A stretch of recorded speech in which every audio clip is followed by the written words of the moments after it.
Digital budget पढ़ रही हैं।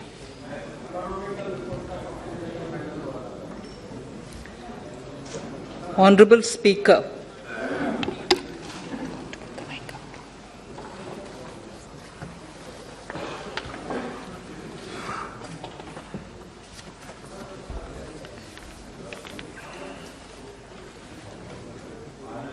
Honorable Speaker, sir, I present the budget for the year 2022-23. At the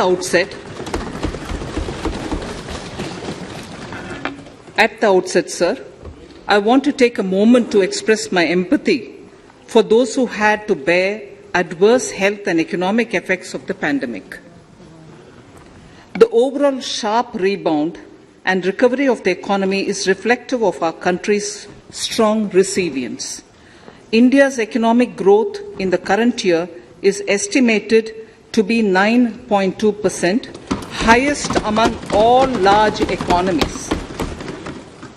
I recognize we are in the midst of an Omicron wave with high incidence but milder symptoms. Further, the speed and coverage of our vaccination campaign has helped greatly. With an accelerated improvement of health infrastructure in the past 2 years, we are in a strong position to withstand challenges.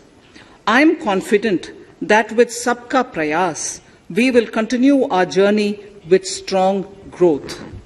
Honorable Speaker, we are marking Azadi Ka Amrit Mahotsav and have entered into Amrit Kal, the 25-year-long lead up to India at 100. Honorable Prime Minister in his Independence Day address had set out the vision for India at 100. By achieving certain goals during Amrit Kal, our government aims to attain this vision. They are complementing the macroeconomic level growth focus with a microeconomic level all-inclusive welfare focus, promoting digital economy and fintech, technology-enabled development, energy transition and climate action, and relying on virtuous cycles starting from private investment with public capital investment, helping to crowd in private investment. Since 2014, our government's focus has been on empowerment of citizens, especially the poor and the marginalized. Measures have included programs that have provided housing, electricity, cooking gas, and access to water. We also have programs for ensuring financial inclusion and direct benefit transfers.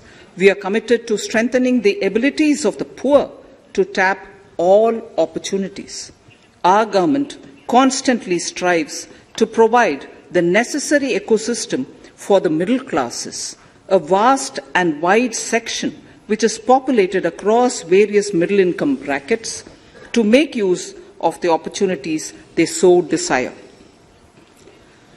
This budget seeks to lay the foundation and give a blueprint to steer the economy over Amrit Kal of the next 25 years, from India at 75 to India at 100. It continues to build on the vision drawn in the budget of 21-22. Its fundamental tenets, which included transparency of financial statement and fiscal position, reflect the government's intent, strengths and challenges. This continues to guide us. The initiatives of the last year's budget have seen significant progress and have been provided with adequate allocations in this budget as well. The strengthening of health infrastructure, speedy implementation of the vaccination program, and the nationwide resilient response to the current wave of the pandemic are evident for all. The productivity-linked incentive in 14 sectors for achieving the vision of Atmanirbhar Bharat has received excellent response, with potential to create 60 lakh new jobs and an additional production of 30 lakh crore during next 5 years. Towards implementation of the new public sector enterprise policy, the strategic transfer of ownership of Air India has been completed. the strategic partner. The strategic partner for Neelanchal Ispat Nigam Limited has been selected. The public issue of the LIC is expected shortly. Others too are in the process for 2022-23. Please The no, National Bank आपको for पर्याप्त मौका पर्याप्त अवसर मिलेगा, बेटे बेटे टिप्पणी मत कीजिए. the National Bank for Infrastructure Development and National Asset Reconstruction Company have commenced their activities. Honourable Speaker, sir, Budget 2021-22 had provided a sharp increase in provision for public investment or capital expenditure. Throughout the year, with the Honourable Prime Minister guiding the implementation, our economic recovery is continuing to benefit from the multiplier effect. This budget continues to provide impetus for growth. It lays a parallel track of 1. A blueprint for the Amrit Kal, which is futuristic and inclusive. This will directly benefit our youth, women, farmers, the scheduled castes and the scheduled tribes. And number 2, big public investment. Number 2, big public investment for modern infrastructure, readying for India at 100. This shall be guided by PM Gati Shakti and be benefited by the synergy of multimodal approach. Moving forward on this parallel track, we lay the following 4 priorities: PM Gati Shakti, inclusive development, productivity enhancement and investment, sunrise opportunities, energy transition and climate action, and 4, financing of investments.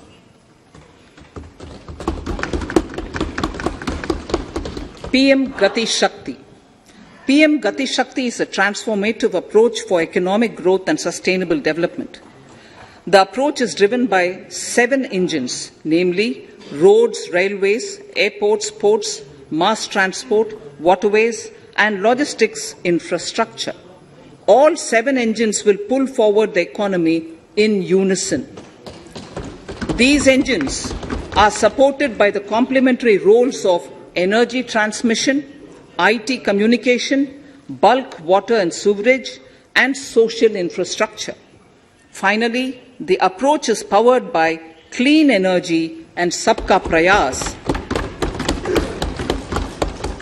The efforts of the central government, the state governments, and the private sector together, leading to a huge job and entrepreneurial opportunities for all, especially the youth. PM Gati Shakti Master Plan, National Master Plan. The scope of PM Gati Shakti National Master Plan will encompass the 7 engines for economic transformation, seamless multimodal connectivity, and logistics efficiency. It will also include the infrastructure development by the state governments as per Gati Shakti Master Plan. The focus will be on planning, financing, including through innovative ways, use of technology, and speedier implementation. The projects pertaining to these 7 engines in the national infrastructure pipeline will be aligned with PM Gati Shakti framework. The touchstone of the master plan will be world-class modern infrastructure and logistics synergy among different modes of movement, both of people and goods, and location of projects. This will help raise the productivity and accelerate economic growth and development. Road transport. PM Gati Shakti Master Plan for expressways will be formulated in 22-23 to facilitate faster movement of people and goods. The National Highways network will be expanded by 25,000 kilometers in 2022-23. 20,000 crores of rupees will be mobilized through innovative ways of financing to complement the public resources. The data exchange among all mode operators will be brought on unified logistics interface platform. designed for application programming interface.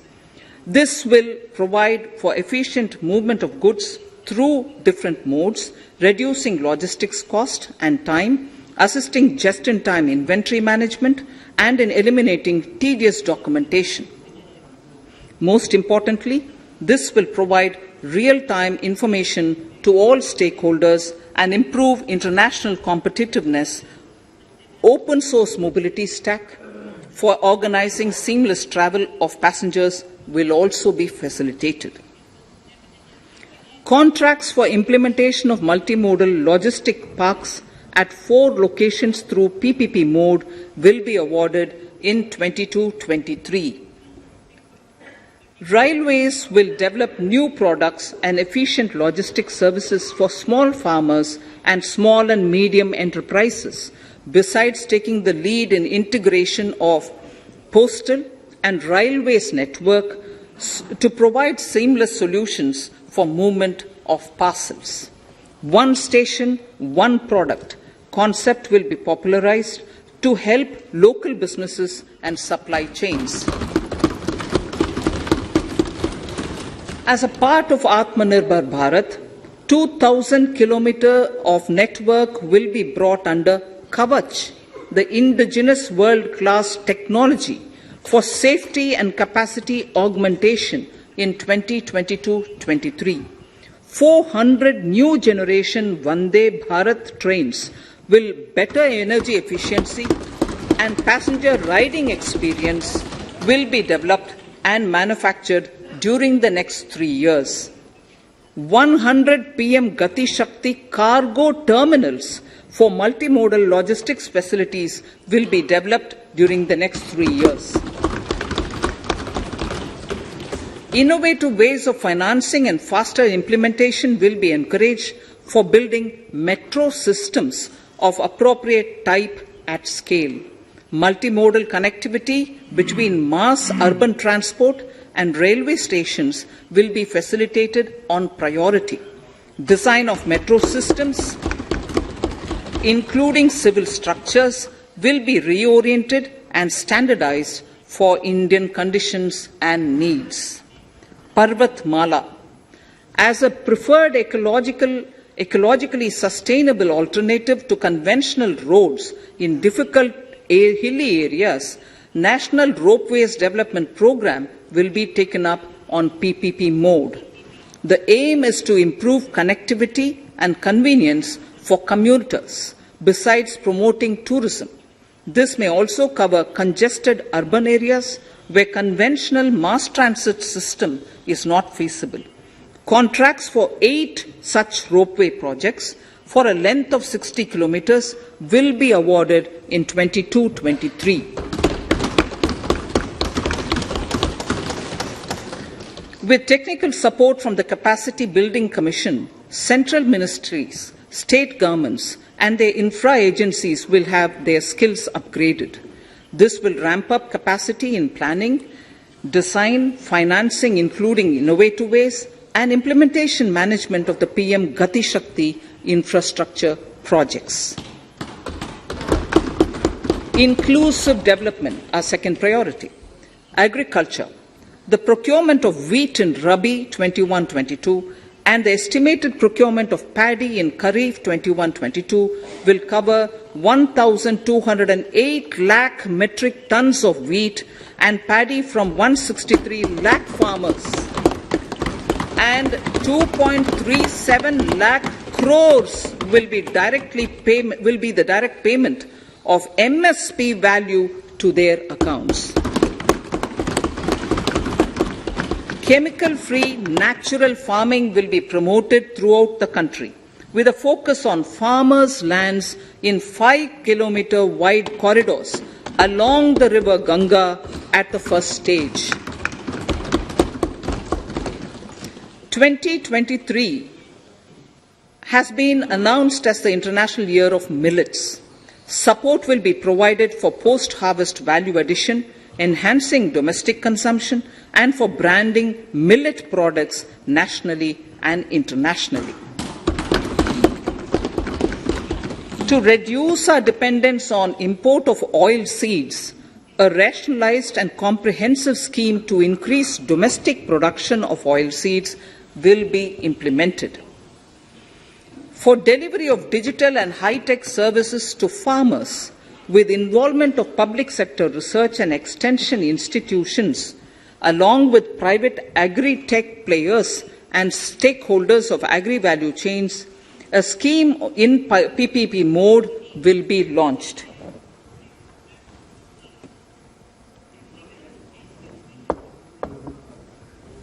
Use of Kisan drones will be promoted for crop assessment, digitization of land records, spraying of insecticides and nutrients.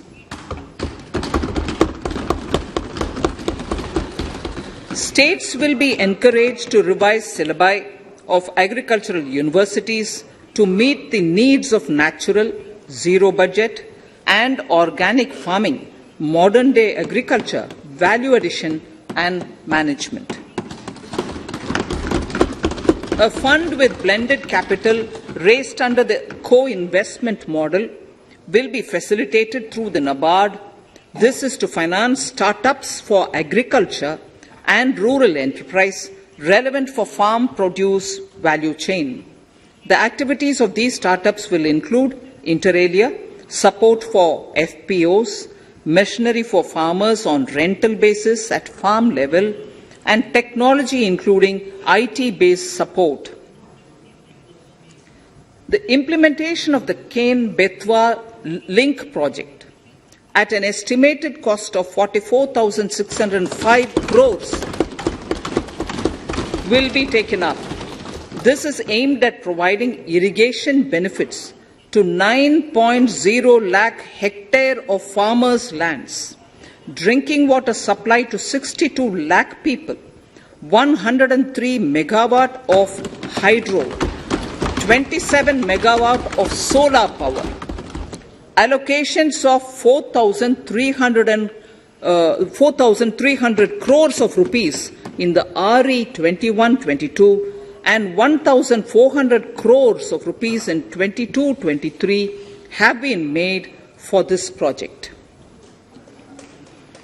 Honorable Speaker, sir, draft DPRs for 5 river links, namely Daman-Ganga Pinjal, Par-Tapi Narmada, Godavari Krishna, Krishna Pennar, and Pennar Kaveri have been finalized.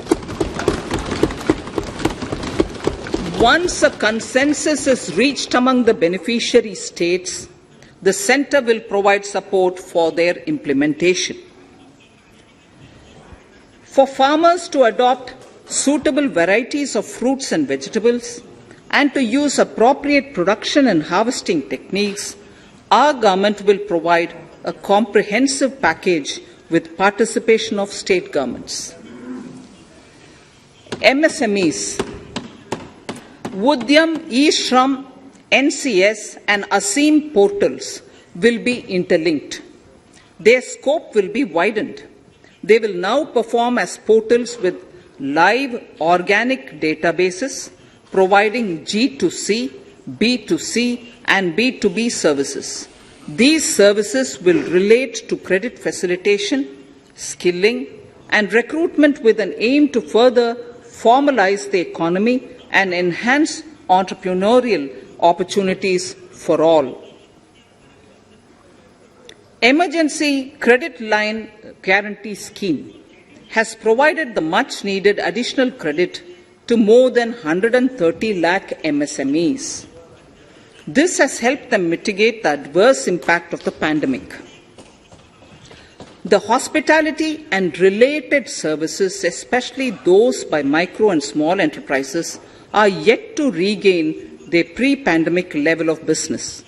Considering these aspects, the ECLGS will be extended up to March 2023 and its guarantee cover will be expanded by 50,000 crores of rupees to total cover of 5 lakh crores.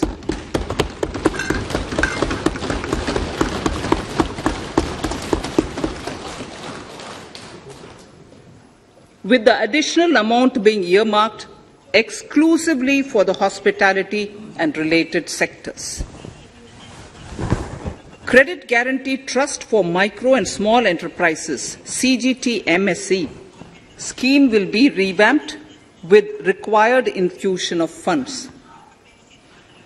This will facilitate additional credit of 2 lakh crore for micro and small enterprises and expand employment opportunities.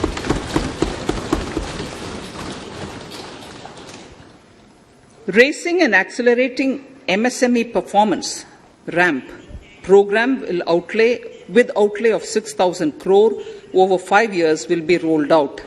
This will help MSME sector become more resilient, competitive and efficient.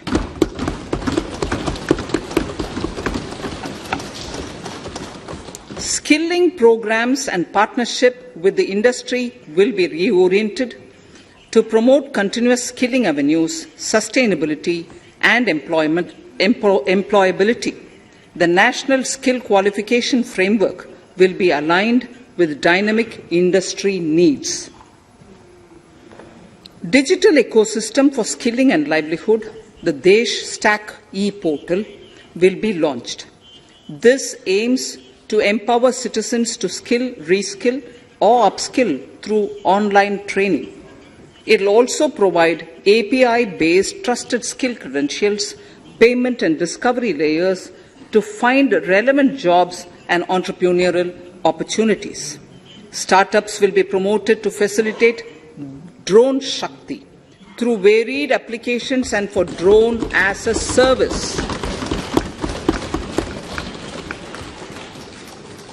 In select ITIs in all states, the required courses for skilling will be started. Due to the pandemic-induced closure of schools, our children, particularly in the rural areas and those from scheduled castes and scheduled tribes and other weaker sections, have lost almost 2 years of formal education. Mostly, these are children in government schools. We recognize the need to impart supplementary teaching and to build a resilient mechanism for education delivery.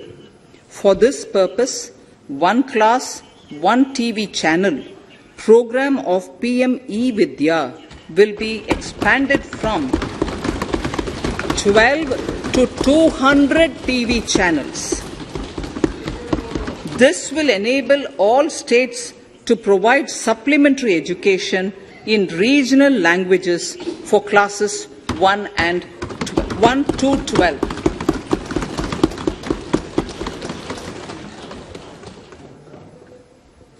High-quality e-content in all spoken languages will be developed for delivery via internet, mobile phones, TV, and through radio and digital teachers. A competitive mechanism for development of quality e-content by the teachers will be set up to empower and equip them with digital tools of teaching and facilitate better learning outcomes. A digital university will be established to provide access to students across the country for world-class quality universal education with personalized learning experience at their doorsteps. This will be made available in different Indian languages and ICT formats. The university will be built on a networked hub and spoke model, with the hub building cutting-edge ICT expertise. The best public universities and institutions in the country will collaborate as a network of hub and spoke. An open platform for the national digital health ecosystem will be rolled out. It will consist of digital registries of health providers and health facilities, unique health identity, consent framework, and universal access to health facilities. The pandemic has accentuated mental health problems in people of all ages. To better the access to quality mental health counseling and care services, a national tele-mental health program will be launched. This will include a network of 23 tele-mental health centers of excellence, with NIMHANS being the nodal center and International Institute of Information Technology, Bangalore, IIIT Bangalore, providing technology support. Recognizing the importance of Nari Shakti as the harbinger of our bright future and for women-led development, during the Amrit Kal, our government has comprehensively revamped the schemes of the Ministry of Women and Child Development. Accordingly, 3 schemes, namely Mission Shakti, Mission Vatsalya, Saksham Anganwadi and Poshan 2.0 were launched recently to provide integrated benefits to women and children. Saksham Anganwadis are a new generation Anganwadis that have better infrastructure and audio-visual aids, powered by clean energy and providing improved environment for early childhood development. 2 lakh Anganwadis will be upgraded under this scheme. Current coverage of Har Ghar Nal Se Jal is 8.7 crores. Of this, 5.5 crore households were provided tap water in last 2 years itself. Allocation of 60,000 crores of rupees has been made with an aim to cover 3.8 crore households in 2022 and 23. In 22-23, 80 lakh houses will be completed for the identified eligible beneficiaries of the PM Awas Yojana, both rural and urban. 48,000 crores is allotted for this purpose. The central government will work with the state governments for reduction of time required for all land and construction related approvals, for promoting affordable housing for middle class and for the economically weaker sections in urban areas. We shall also work with the financial sector regulators to expand access to capital along with reduction in cost of intermediaries. A new scheme, Prime Minister's Development Initiative for the Northeast, will be implemented through the Northeastern Council. It will fund infrastructure in the spirit of PM Gati Shakti and social development projects based on felt needs of the Northeast. This will enable livelihood activities for youth and women, filling the gaps in various sectors. It will not be a substitute for existing central or state schemes. While the central ministries may also post their candidate projects, priority will be given to those posted by the states. An initial allocation of 1,500 crores of rupees will be made, and the initial list of projects is given in Annexure 1 of my speech.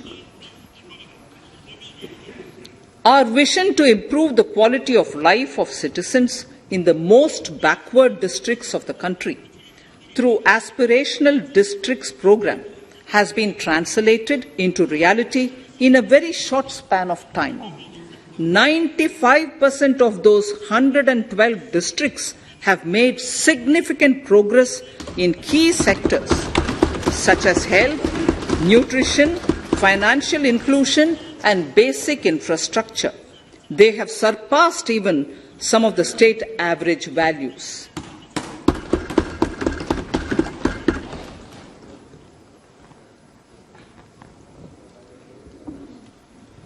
However, in those districts, some blocks continue to lag. In 22-23, the program will focus on such blocks in those districts. Border villages with sparse population, limited connectivity, and infrastructure often get left out from the development gains. Such villages on the northern border will be covered under a new Vibrant Villages program. The activities will include construction of village infrastructure, housing, tourist centres, road connectivity, provisioning of decentralized renewable energy, direct-to-home access for Doordarshan and educational channels, and support for their livelihood generation. Additional funding for these activities will be provided. Existing schemes will be converged. We will define their outcomes and monitor them on a constant basis. In 2022, 100% of 1.5 lakh post offices will come on the core banking system, enabling financial inclusion and access to accounts through net banking, mobile banking, ATMs, and also provide online transfer of funds between post office accounts and bank accounts. This will be helpful, especially for farmers and senior citizens in rural areas, enabling interoperability and financial inclusion. Honourable Speaker, sir, in recent years, digital banking, digital payments, and fintech innovations have grown at a rapid pace in the country. Government is continuously encouraging these sectors to ensure that the benefits of digital banking reach every nook and corner of the country in a consumer-friendly manner. Taking forward this agenda and to mark 75 years of our independence, it is proposed to set up 75 digital banking units in 75 districts of the country by scheduled commercial banks. The financial support for digital payment ecosystem announced in the previous budget will continue in 22-23 as well. This will encourage further adoption of digital payments. There will also be a focus to promote use of payment platforms that are economical and user-friendly. Sir, I move to the next priority. In recent years, over 25,000 compliances were reduced and nearly 1,500 union laws were repealed. This is the result of our government's strong commitment for minimum government and maximum governance. 1,486 union laws were repealed. Our trust in the public and ease of doing business is what is highlighted here, sir. For the Amrit Kal, the next phase of ease of doing business 2.0 and ease of living will be launched. In our endeavour to improve productive efficiency of capital and human resources, we will follow the idea of trust-based governance. The new phase will be guided by an active involvement of the states, digitization of manual processes and interventions, integration of the central and state level systems through IT bridges, a single point access for all citizen-centric services, and standardization and removal of overlapping compliances. Crowdsourcing of suggestions and ground-level assessment of the impact with active involvement of citizens and businesses will be encouraged. A single window portal, Parivesh, for all green clearances was launched in 2018. It has been instrumental in reducing the time required for approvals significantly. The scope of this portal will be expanded to provide information to the applicants based on location of units. Information about specific approvals will be provided. It will enable application for all 4 approvals through a single form and tracking of the process through Centralized Processing Center Green, CPC Green. e-passports. The issuance of e-passports using embedded chip and futuristic technology will be rolled out in 22-23 to enhance the convenience for the citizens in their overseas travel. By the time of India at 100, nearly half our population is likely to be living in urban areas. To prepare for this, orderly urban development is of critical importance.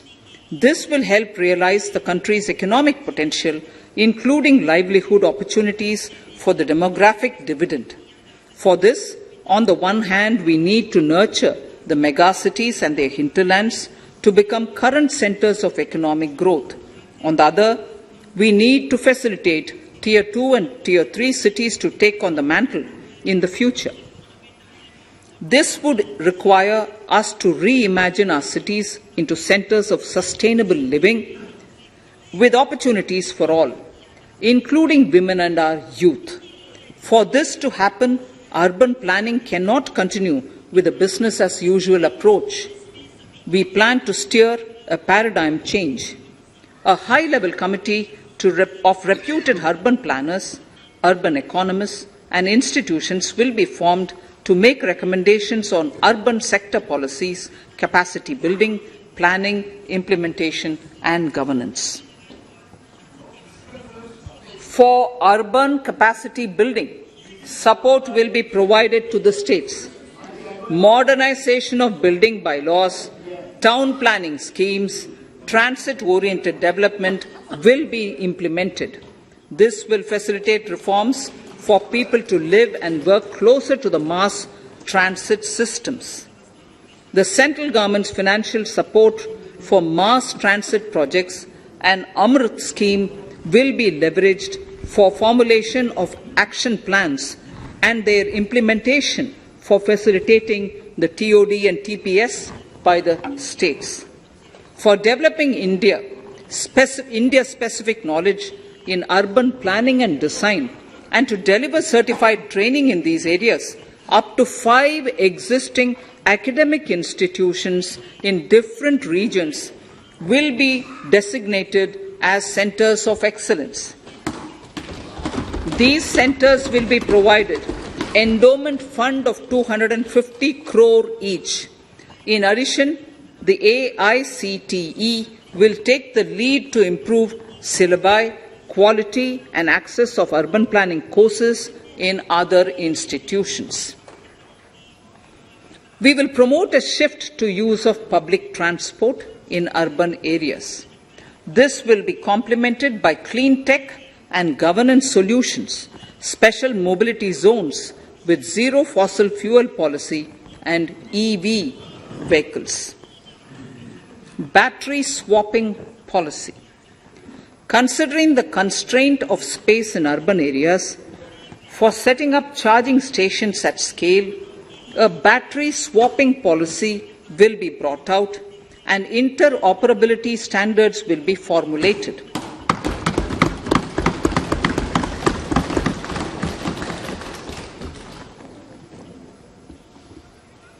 The private sector will be encouraged to develop sustainable and innovative business models for battery or energy as a service. This will improve efficiency in the EV ecosystem. Efficient use of land resources is a strong imperative. States will be encouraged to adopt unique land parcel identification number to facilitate IT-based management of records. The facility for transliteration of land records across any of the Schedule 8 languages will also be rolled out. The adoption of linkage with National Generic Document Registration System (NGDRS) with the One Nation, One Registration software will be promoted as an option for uniform process of registration and anywhere registration of deeds and documents. Necessary amendments in the code IBC will be carried out to enhance the efficiency of the resolution process and facilitate cross-border insolvency resolution. Accelerated corporate exit. Several IT-based systems have been established for accelerated registration of new companies. Now the Center for Processing Accelerated Corporate Exit, CPACE, will process re-engineering, will be established to facilitate and speed up the voluntary winding up of these companies from the currently required 2 years to less than 6 months. Government procurement. Government rules have recently been modernized for the needs of Amritkal. The new rules have benefited from the inputs from various stakeholders. The modernized rules allow use of transparent quality criteria besides cost and evaluation of complex tenders. Provisions have been made for payment of 75% of running bills mandatorily within 10 days and for encouraging settlements of disputes through conciliation. As a further step to enhance transparency and to reduce delays in payments, a completely paperless, end-to-end online e-bill system will be launched for use by all central ministries for their procurements. The system will enable the suppliers and contractors to submit online their digitally signed bills and claims and track their status from anywhere. To reduce indirect cost for suppliers and work contractors, the use of surety bonds as a substitute for bank guarantee will be made acceptable in government procurements. Business such as gold imports may also find this useful. IRDAI, insurance regulator, has given the framework for issue of surety bonds by insurance companies. AVGC Promotion Task Force. The animation, visual effects, gaming and comic, the AVGC sector, offers immense potential to employ youth. An AVGC Promotion Task Force with all stakeholders will be set up to recommend ways to realize this and build domestic capacity for serving our markets and the global demand. Telecom sector. Telecommunications in general and 5G technology in particular can enable growth and offer job opportunities. Required spectrum auctions will be conducted in 2022 to facilitate rollout of 5G's mobile services within 2022-23 by private telecom providers. A scheme for design-led manufacturing will be launched to build a strong ecosystem for 5G as part of the production-linked incentive scheme. To enable affordable broadband and mobile service proliferation in rural and remote areas, 5% of annual collections under the Universal Service Obligation Fund will be allocated. This will promote R&D and commercialization of technologies and solutions. Our vision is that all villages and their residents should have the same access to e-services, communication facilities, and digital resources as urban areas and their residents. The contracts for laying optical fiber in all villages, including remote areas, will be awarded under the BharatNet project through PPP in 22 and 23. Completion is expected in 2025. Measures will be taken to enable better and more efficient use of the optical fiber. Export promotion.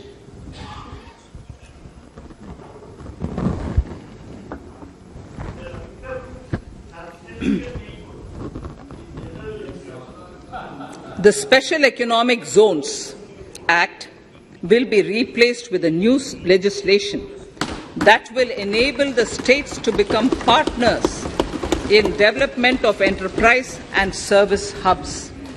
This will cover all large existing and new industrial enclaves to optimally utilize available infrastructure and enhance competitiveness of exports. Atmanirbharta in defense. Our government is committed to reducing imports and promoting Atmanirbharta in equipment for the armed forces. 68% of the capital procurement budget will be earmarked for domestic industry in 22-23, up from 58% in 21-22. Defense R&D will be opened up for industry, startups and academia, with 25% of defense R&D budget earmarked. Private industry will be encouraged to take up design and development of military platforms and equipment in collaboration with DRDO and other organizations through SPV model. An independent nodal umbrella body will be set up for meeting wide-ranging testing and certification requirements. Artificial intelligence, geospatial systems and drones, semiconductor and its ecosystem, space economy, genomics and pharmaceuticals, green energy and clean mobility systems have immense potential to assist sustainable development at scale and modernize the country. They provide employment opportunities for our youth and make Indian industry more efficient and competitive. Supportive policies, light touch regulations, facilitative actions to build domestic capacities and promotion of research and development will guide the government's approach. For R&D in the sunrise opportunities, in addition to efforts of collaboration among academia, industry and public institutions, government contribution will be provided. Energy transition and climate change. The risks of climate change are the strongest negative externalities that affect India and other countries. As Honourable Prime Minister said at the COP26 summit in Glasgow last November, and I quote, "What is needed today is mindful and deliberate utilization instead of mindless, destructive consumption," unquote. The low-carbon development strategy, as enunciated in the Panchamrit that he announced is an important reflection of our government's strong commitment towards sustainable development. The strategy opens up huge employment opportunities and will take the country on a sustainable development path. This budget proposes several near-term and long-term actions accordingly. Solar power. To facilitate domestic manufacturing for the ambitious goal of 280 gigawatts of installed solar capacity by 2030, an additional allocation of 19,500 crores for PLI, production-linked incentive, for manufacturing of high-efficiency modules with priority to fully integrate manufacturing units from polysilicon to solar PV modules will be made. Honourable Speaker, sir, the circular economy transition is expected to help in productivity enhancement as well as creating large opportunities for new businesses and jobs. The action plans for 10 sectors such as electronic waste, end-of-life vehicles, used oil waste, toxic and hazardous industrial waste are already ready. The focus will now be on addressing important cross-cutting issues of infrastructure, reverse logistics, technology upgradation, and integration with informal sector. This will be supported by active public policies covering regulations, extended producers' responsibilities, framework, and innovation facilities. 5 to 7% biomass pellets will be co-fired in thermal power plants, resulting in carbon dioxide savings of 38 MMT annually. This will also provide extra income to farmers and job opportunities to locals and help avoid stubble burning in agricultural fields. Saving energy is an important aspect of the energy management.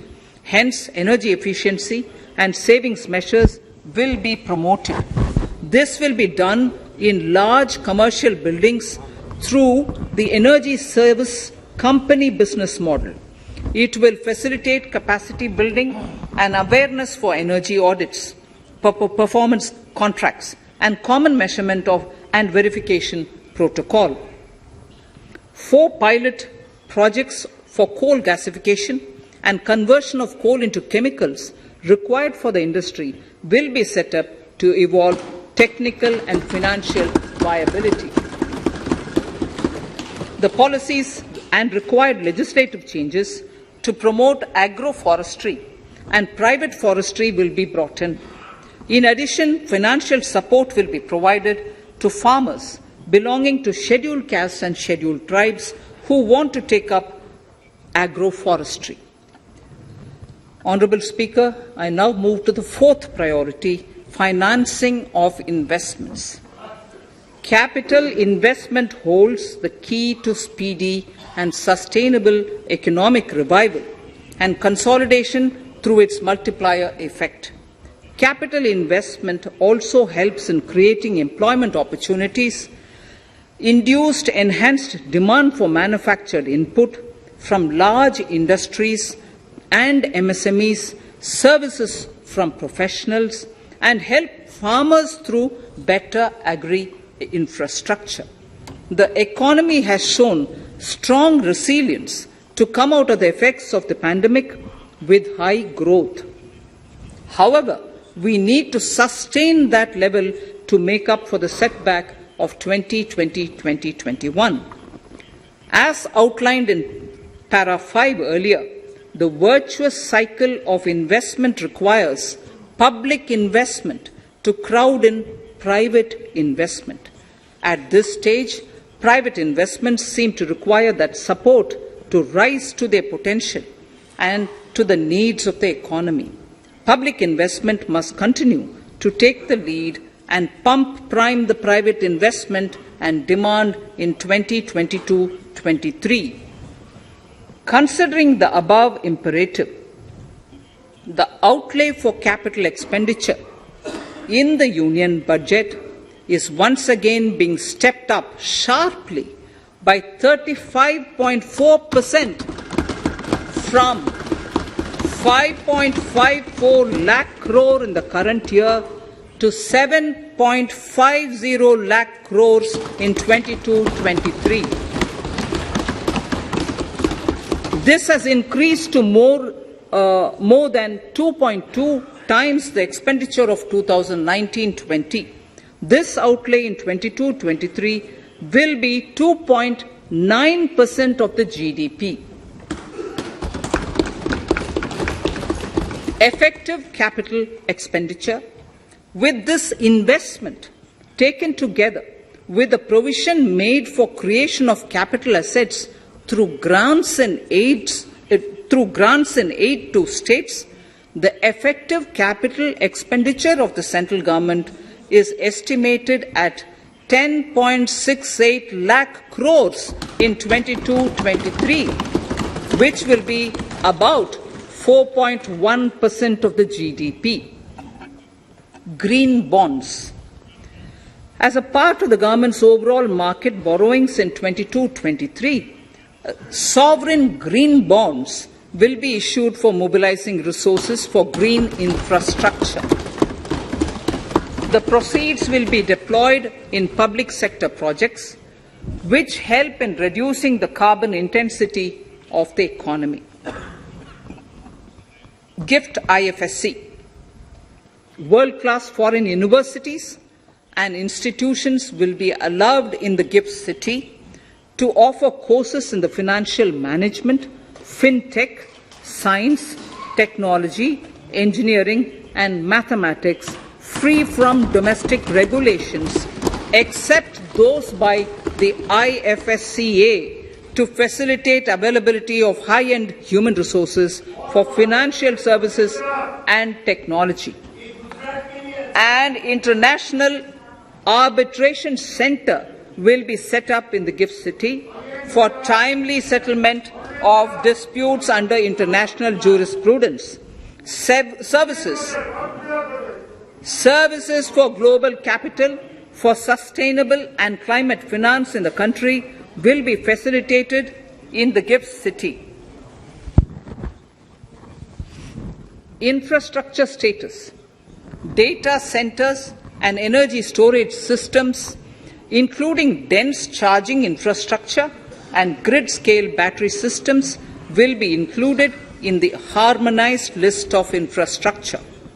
This will facilitate credit availability for digital infrastructure and clean energy storage.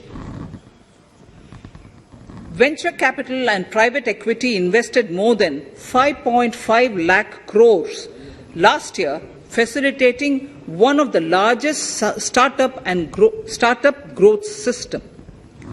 Scaling up this investment requires a holistic examination of regulatory and other frictions. An expert committee will be set up to examine and suggest appropriate measures. Government-backed funds, NIIF and SIDBI, Fund of Funds, have provided scale capital, creating a multiplier effect. For encouraging important sunrise sectors such as climate action, deep tech, digital economy, pharma, and agri-tech, the government will promote these thematic funds for blended finance, with the government share being limited to 20% and the funds being managed by private fund managers. For financing the infrastructure needs, the stepping up of public investment will need to be complemented by private capital at a significant scale. Measures will be taken to enhance financial viability of projects, including PPP, with technical and knowledge assistance from multilateral agencies. Enhancing financial viability shall also be obtained by adopting global best practices, innovative ways of financing, and balanced risk allocation. Digital rupee.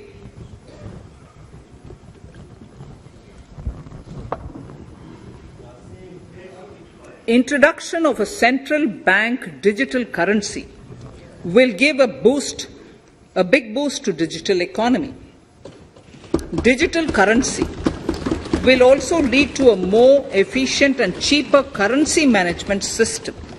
It is therefore proposed to introduce digital rupee using blockchain and other technologies to be issued by the Reserve Bank of India starting 2022 and 23. Financial assistance to states for capital investment. Reflecting the true spirit of cooperative federalism, the central government is committed to bolstering the hands of the states in enhancing their capital investment towards creating productive assets and generating remunerative employment. The scheme for financial assistance to states for capital investment has been extremely well received by the states. In deference to the requests received during my meeting with the chief ministers and state finance ministers, the outlay for this scheme is being enhanced from 10,000 crores in the budget estimates to 15,000 crores in the revised estimates for the current year.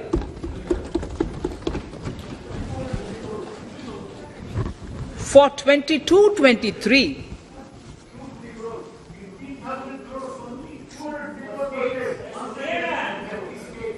I'll repeat that sentence for the benefit of many of our honourable members.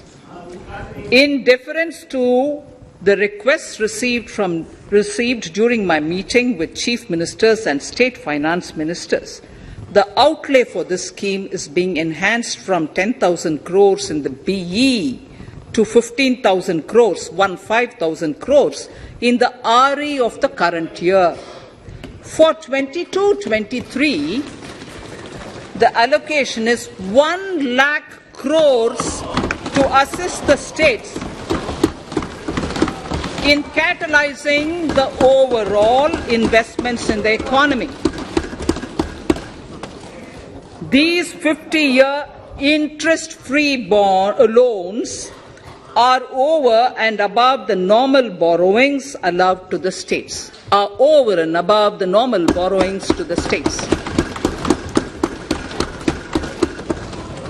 This allocation will be used for PM Gati Shakti related and other productive capital investments of the states.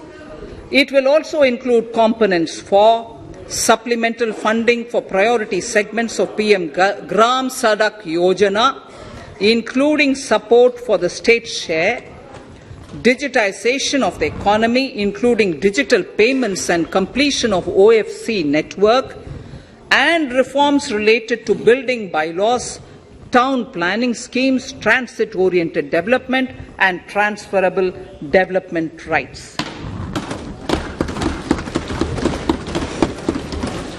In 22-23, in accordance with the recommendations of the 15th Finance Commission, the states will be allowed a fiscal deficit of 4% of the GSDP, of which 0.5% will be tied to power sector reforms, for which the conditions have already been communicated in 21-22.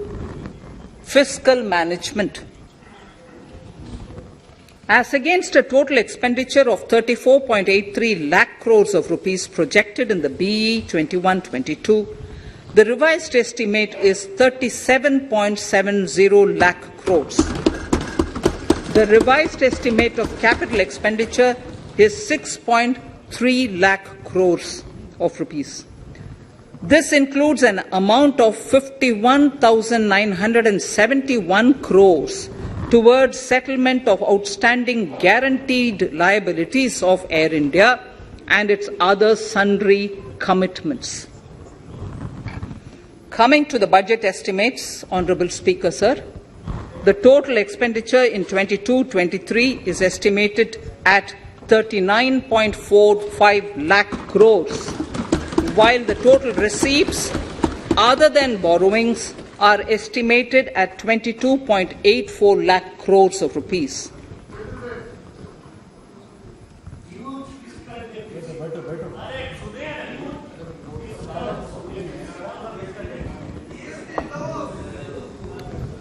The revised fiscal deficit, Honourable Speaker, in the current year is estimated at 6.9% of the GDP, as against 6.8% projected in the budget estimates. The fiscal deficit is in 22-23 is estimated at 6.4% of the GDP, which is consistent with the broad path of the fiscal consolidation announced by me last year to reach a fiscal deficit level below 4.5% by 25-26. While setting the fiscal deficit level in 22-23, I am conscious of the need to nurture growth through public investment to become stronger and sustainable. I will now move to Part B of my speech.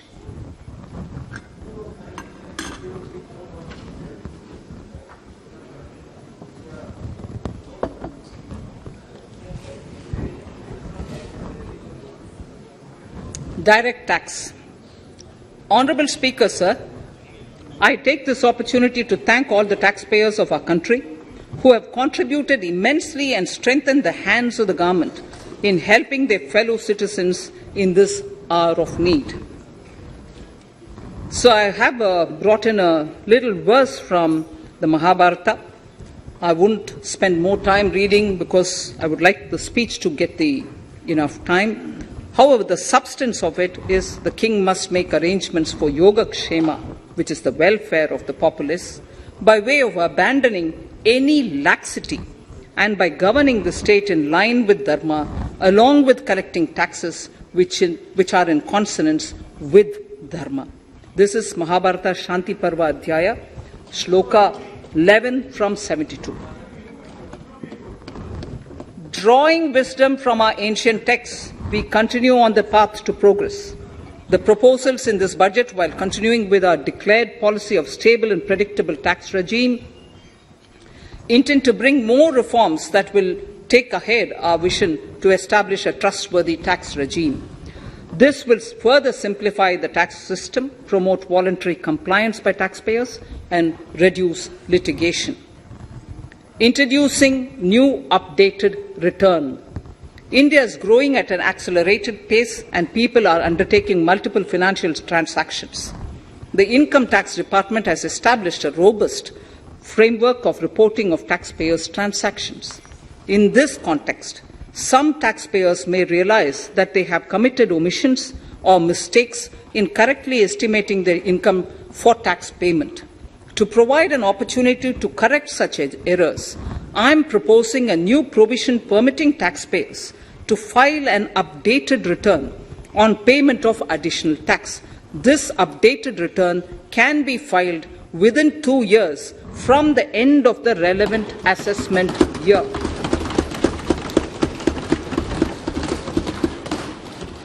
Honourable Speaker, sir, presently, if the department finds out that some income has been missed out by an assessee, it goes through a lengthy process of adjudication. Instead, with this proposal now, there will be a trust reposed in the taxpayers that will enable the assessee herself to declare the income that she may have missed out earlier while filing her return. Full details of the proposal are given in the finance bill. It is an affirmative step in the direction of voluntary compliance.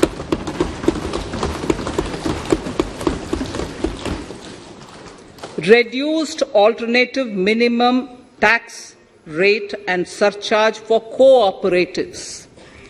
Currently, cooperative societies are required to pay alternate minimum tax at the rate of 18 and 1.5%.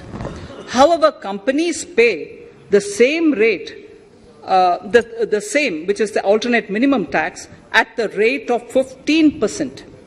To provide a level playing field between cooperative societies and companies, I propose to reduce this rate for the cooperative societies also to 15%. Honourable Speaker, sir, I also propose to reduce the surcharge on cooperative societies from the present 12% to 7% for those having total income of more than 1 crore and up to 10 crores. This would help in enhancing income of cooperative societies and its members who are mostly from the rural and from farming communities. Tax relief to persons with disability. The parent or guardian of a differently abled person can take an insurance scheme for such person. The present law provides for deduction to the parent or guardian only if the lump sum payment or annuity is available to the differently abled person on the death of the subscriber, that is the parent or the guardian.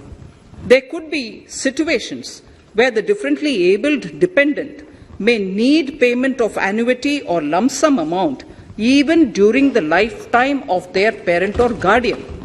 I propose thus to allow the payment of annuity and lump sum amount to the differently abled dependent during the lifetime of the parent and guardians, that is parent or guardians, attaining the age of 60 years.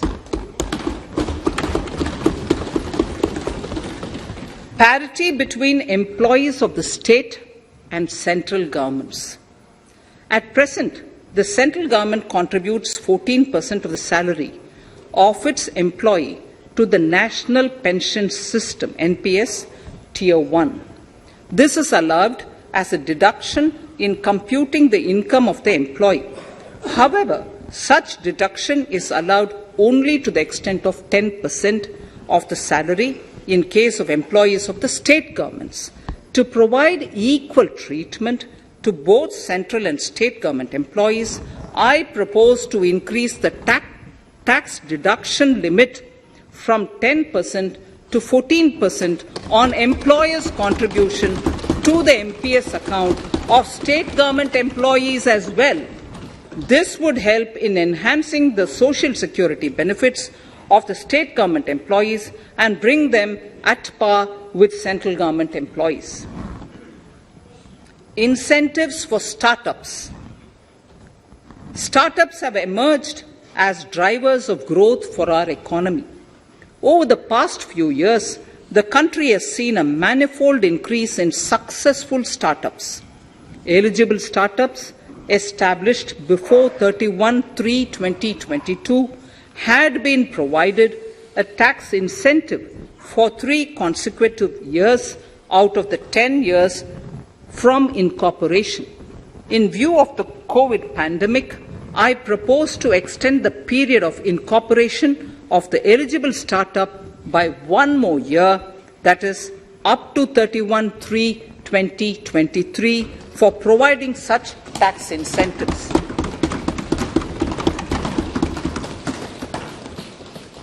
Incentives for newly incorporated manufacturing entities under concessional tax regime.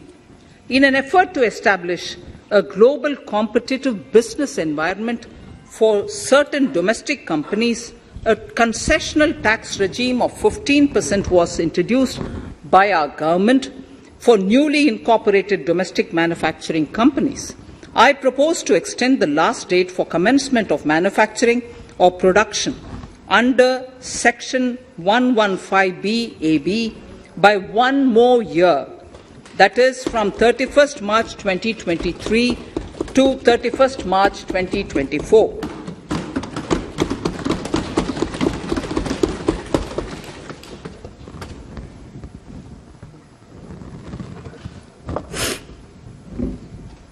Scheme for taxation of virtual digital assets. There has been a phenomenal increase in transaction in virtual digital assets. The magnitude and frequency of these transactions have made it imperative to provide for a specific tax regime. Accordingly, for the taxation of virtual digital assets, I propose to provide that any income from transfer of any virtual digital asset shall be taxed at the rate of 30%. No deduction in respect of any expenditure or allowance shall be allowed while computing such income except cost of acquisition. Further, loss from transfer of virtual digital asset cannot be set off against any other income.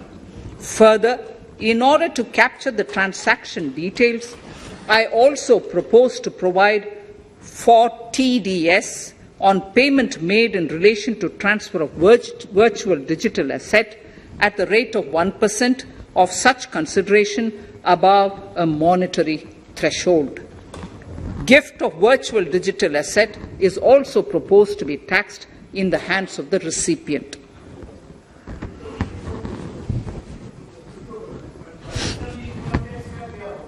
Litigation management to avoid repetitive appeals by the department. It has been observed that a lot of time and resources are consumed in filing of appeals which involve identical issues.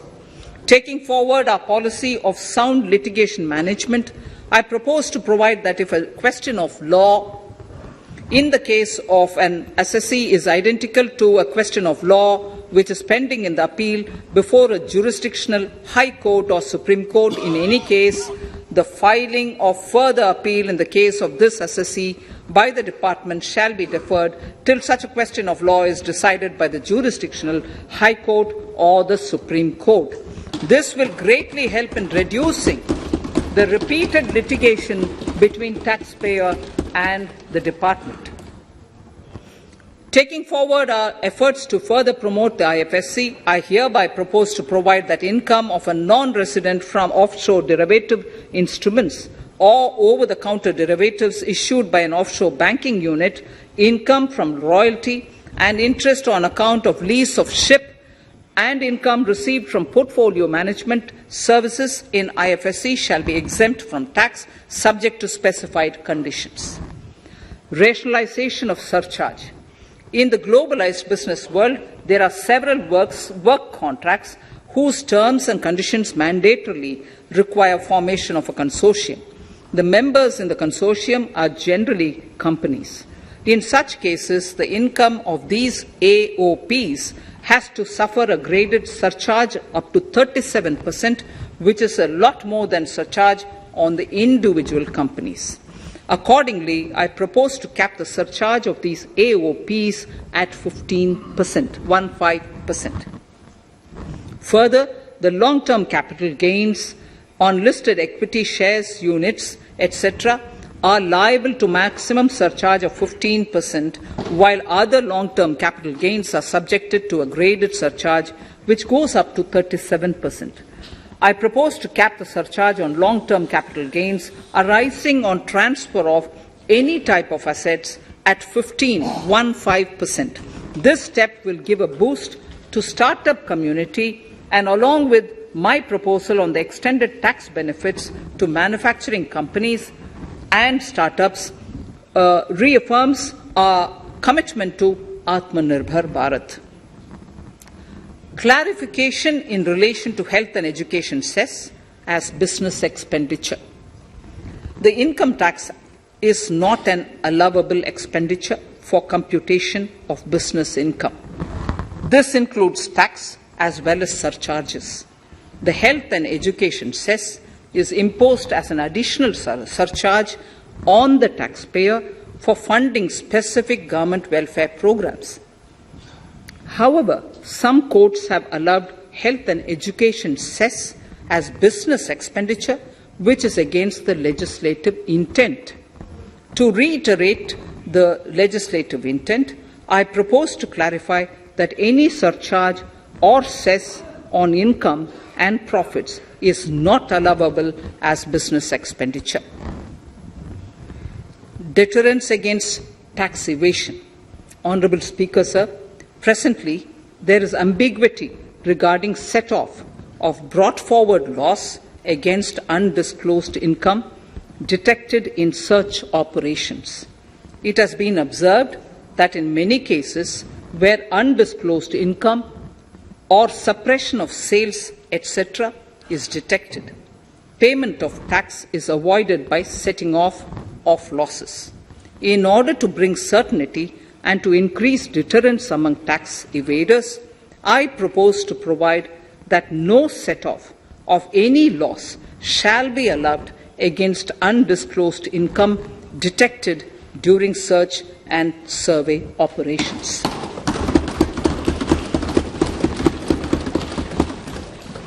It has been noticed that as a business promotion strategy, there is a tendency on businesses to pass on benefits to their agents.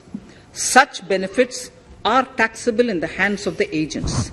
In order to track such transactions, I propose to provide for tax deduction by the person giving benefits if the aggregate value of such benefits exceeds 20,000 rupees during the financial year. A few other changes are being made, the details of which are there in the finance bill. Indirect taxes. So, remarkable progress in GST. GST has been a landmark reform of independent India, showcasing the spirit of cooperative federalism. While aspirations were high, there were huge challenges too. These challenges were overcome deftly and painstakingly under the guidance and the oversight of the GST Council. We can now take pride in a fully IT-driven and progressive GST regime that has fulfilled the cherished dream of India as one market, one tax. There are still some challenges remaining, and we aspire to meet them in the coming year. The right balance between facilitation and enforcement has engendered significantly better compliance, and enforcement has engendered better compliance. GST revenues are buoyant despite the pandemic. I would bring in something which I've got to know this morning, not part of my speech, but worth putting in here for the knowledge of the Honourable House. I would like to bring to the notice of this House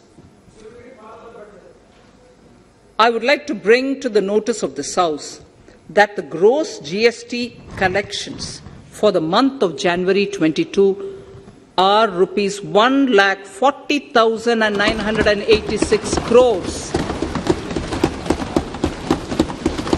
which is the highest since the inception of GST. This has been possible due to rapid economic growth, recovery, post-COVID,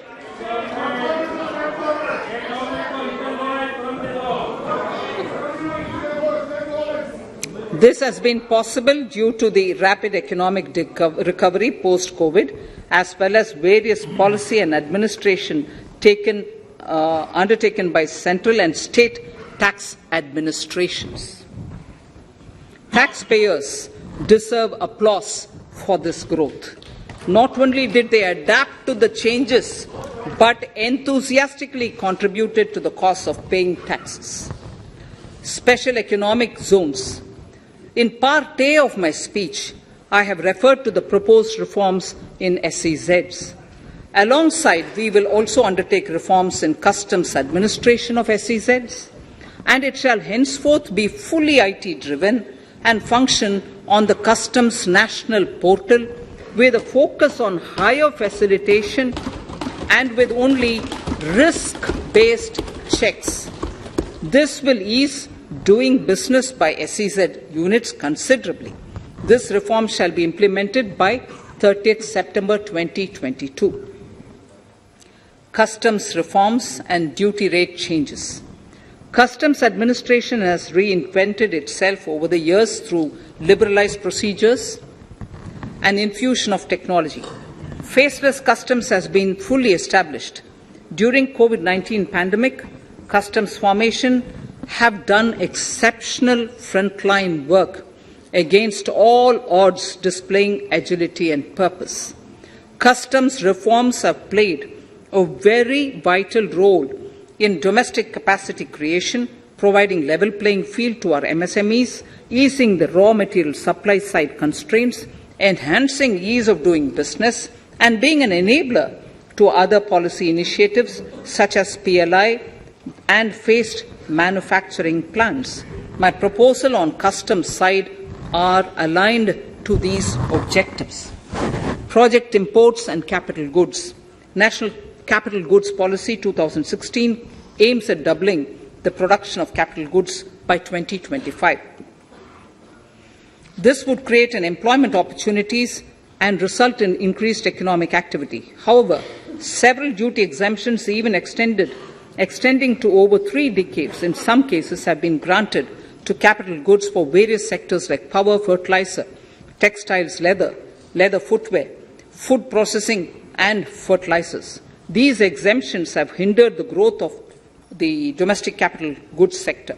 Similarly, project import duty concessions have also deprived the local producers of a level playing field in areas like coal mining projects, power generation, transmission or distribution projects, railway and metro projects. Our experience suggests that reasonable tariffs are conducive to the growth of domestic industry and make in India without significantly impacting the cost of essential imports. Accordingly, Honourable Speaker, Sir, it is proposed to phase out the concessional rates in capital goods and project imports gradually and apply a moderate tariff of 7.5%. Certain exemptions for advanced machineries that are not manufactured within the country shall continue. A few exemptions are being made are being introduced on inputs like specialized castings, ball screw, and linear motion guide to encourage domestic manufacturing of capital goods. In the last two budgets, we have rationalized several customs exemptions. We have once again carried out an extensive consultation, including by crowdsourcing. As a result of these consultations, more than 350 exemption entries are proposed to be gradually phased out. These include exemptions on certain agricultural produce,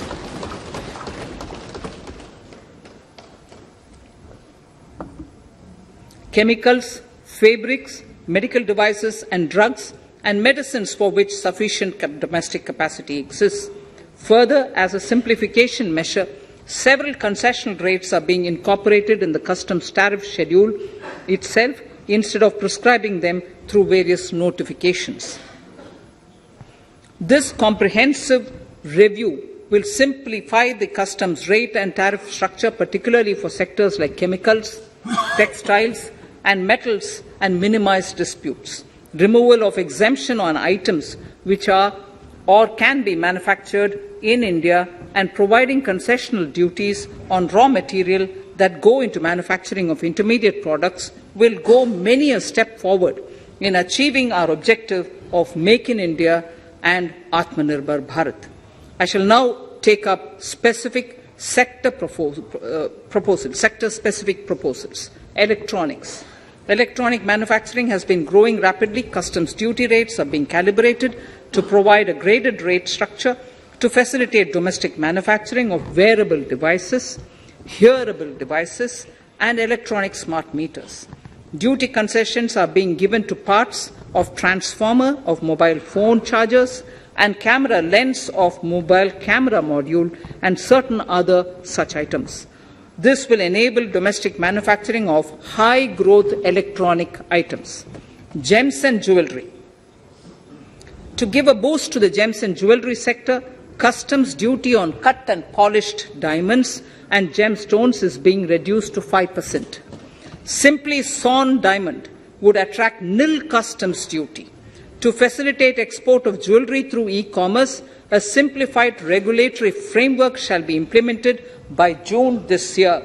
To disincentivize import of undervalued imitation jewellery, the customs duty on imitation jewellery is being prescribed in a manner that a duty of at least 400 rupees per kg is paid on its import.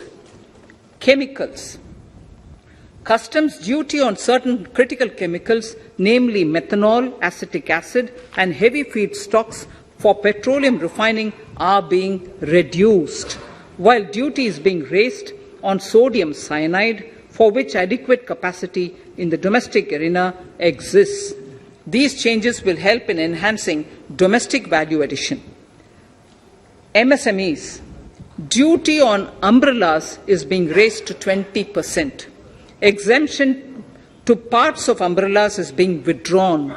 Exemption is also being rationalized on implements and tools for agricultural sector which are manufactured in India.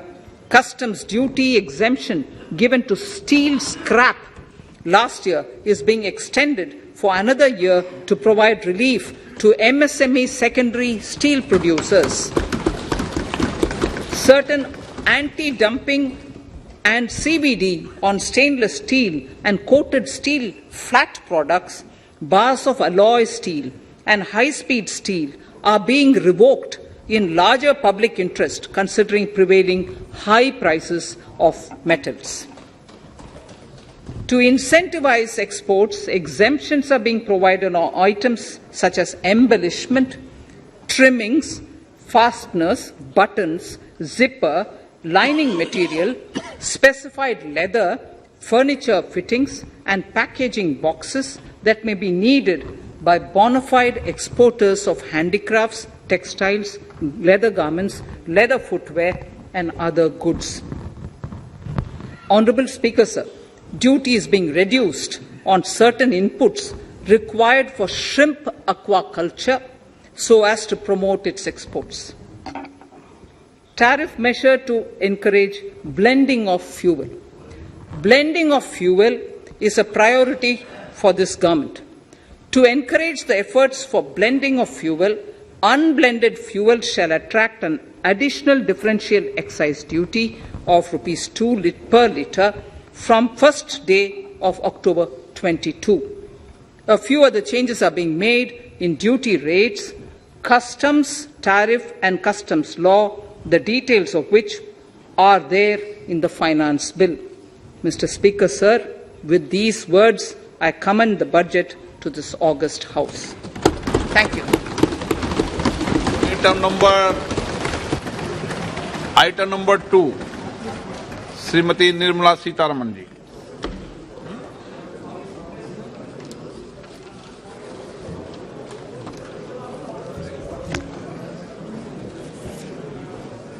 Sir, with your permission, I rise to lay on the table the following statements under Section 3(1) of the Fiscal Responsibility and Budget Management FRBM Act 2003, Medium-Term Fiscal Policy cum Fiscal Policy Strategy Statement and Macroeconomic Framework Statement.